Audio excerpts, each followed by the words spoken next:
எவ்வளவு செல்வங்கள் நம்முடைய வாழ்க்கையில் வரலாம் போகலாம், ஆனால் நாம் செய்த தர்மம் ஒருபோதும் நம்மை விட்டு போவாது. அதேபோல் எவ்வளோ நண்பர்கள் வரலாம் போகலாம், ஆனால் அவர்களுக்காக செய்த உபகாரம் தர்மம் ஒருபோதும் நம்மை விட்டு போவாது. அதேபோல் நாம் பெற்றெடுத்து வளர்த்து பிள்ளைகளை வாலிபனாக்கி கடைசி காலத்தில் அந்த பிள்ளைகள் நம்மளை பார்க்காவிட்டாலும் சரி, அவர்களுக்கு செய்த உபகாரம் தர்மம் நம்மை விட்டு போவாது. எவ்வளோ பிரச்சனைகள் இவ்வுலகத்தில் தீர்க்கப்படவில்லையா?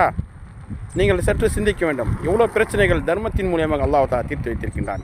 அதேபோல் எவ்வளவோ ஆவாத காரியங்கள்லாம் இந்த தர்மத்தின் மூலியமாக ஆகுதா இல்லையா? கண்ணியமிக்க அல்லாஹ்வினர்களே, இந்த உலகத்தில் அல்லாஹ்வுடைய நியதியை நம்புங்க. அப்போ தான் நீங்கள் அல்லாஹ்வை நம்புகிற மாதிரி. நீங்கள் இந்த உலகத்தில் நடக்கக்கூடியது நம்ப விட்டால் நீங்கள் அல்லாஹ்வை நம்பாத, ஆனால் ஈமானுக்கு என்ன செய்யும்? தயவு ஏற்படும். கண்ணியமிக்க அல்லாஹ்வினர்களே, தர்மம் நிலையாக நிற்கும் என்று